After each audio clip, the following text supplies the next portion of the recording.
Today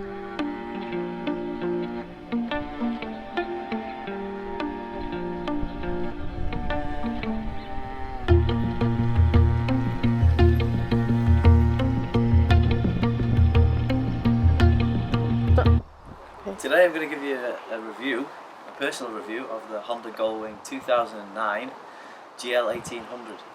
This is in the graphite black model and it's got the comfort pack fitted to it. When I say comfort pack, that includes heated rear seat, heated grips, heated passenger seat. This model also includes the front ABS brakes. It has foot warmers, adjustable front screen, navigation GPS, and a number of other options with your speakers. Now, you might be wondering why a guy in his early 30s bought a Honda Goldwing. Not overweight, not going through a midlife crisis, but after much criticism, I think I fought my cause quite well. This bike is hugely comfortable for the passenger, and that's pretty much the main reason why I bought this bike. After researching adventure bikes, sports tourers, this was the top choice. I didn't want to wake up in the morning thinking, oh, how many miles do we have to go through today? I wanted to wake up thinking, yes, let's smash through as many miles as we can and cover as much ground as we can. I wanted to get off the bike with no aches and pains. Generally just have a great time exploring most of Europe. I've just completed 6,000 miles over Poland, Slovakia, Hungary, Germany, Switzerland, Belgium, Luxembourg, and it's been absolutely fantastic. I've roughly been covering about 250 miles a day. The tank on the Goldwing is about 25 litres, so roughly about 35 to 40 miles per gallon I was getting out of this bike. It handles absolutely brilliantly, braking really good performance. If you do have bad weather, you're very well protected with the front windscreen and the side fairings. And there's a very nice little foot warmer. If you come a bit closer, there's a little thing on the front, and underneath, which you'll see with the camera now, there's a little flap that opens and closes underneath the bike. It's just down here. I don't know whether you can see that on the camera, opening and closing. But that takes air from the engine and warms your feet. It's got a very nice platform for the back passenger seat here, so that's very comfortable peg for the back seat. It's got grips, rear speakers as an option. So generally, very nice bike. I would say there was one negative to this bike, and that's that I was always looking for 6th gear. It has 4 speed plus an overdrive, but I found at cruising speed of 70 mile an hour, it was probably revving at about 3,200. It sounded a little bit on the high side, but kind of good in a way because it drowned out the side of the sound of the pillion. Anyway, so that's most of the bike. It comes equipped with the intercom front and back. You can plug in, you can attach the inserts into your helmets, front and back here. You've got a full set of audio, which is radio, ICOM, numerous different bandwidths. You can have that audio output on the speakers in the front, or you can have them inside your helmet. There is a connection inside, if you have a look inside here.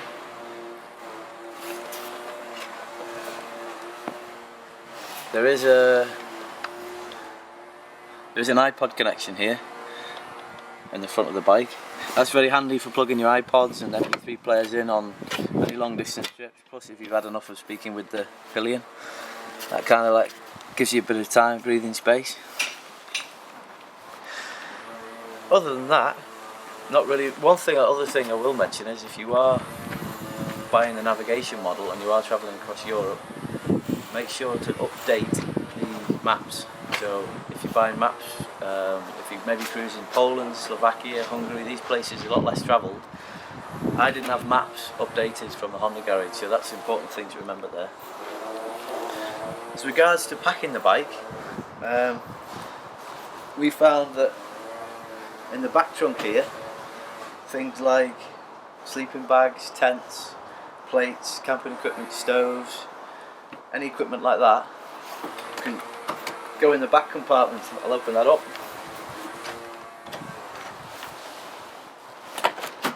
If you have a look inside here, this compartment's superb for storing that kind of thing, and there's quite a deep dish at the top that will actually hold 2 full face helmets side by side if you were just doing day riding and things like that. So that's very handy. And if I'd pack in the side compartments, we generally had the driver's side and the passenger side, and inside we'd have personal clothes, towels, trainers, toiletry bags, laptops maybe, camera equipment, anything like that would go in there. Now, talking about a couple of the accessories, I was travelling with the Shoeberth helmet. This is the Shoeberth C3 basic model in matte black. These are retailing at about £300 now. These are the flip front lids with the additional sun visor on them. They have nice compartments in the side of the helmet to store the speakers for the intercom, the insert, and a little microphone there. I bought this for myself, and I also bought one for the pillion. Very nice helmets. They have a very nice. Shoeberths are renowned for being the quietest helmets on the market, and they have a very nice trim that sits around the bottom. Now that keeps the wind out and any unwanted noise and things. Also keeps you a bit warm. If you buy this helmet from sportsbikeshop.co.uk online, which I did, it comes with a free Oxford Aqua bag. Now this bag will look similar to this bag here. It's 50 litres, fully waterproof, folds over and attaches over the top, and we found that absolutely perfect for putting on the back of the bike, and you strap it up with the straps. And that was for throwing things like any food you collected throughout the day, any water you want to keep, maybe camera again, any souvenirs you've collected along the way would go in there, and you can quickly release that and take that with you. So that was a really handy thing to have. All in all, I think, to sum up the Honda Goldwing, flat six engine, very smooth, very torquey.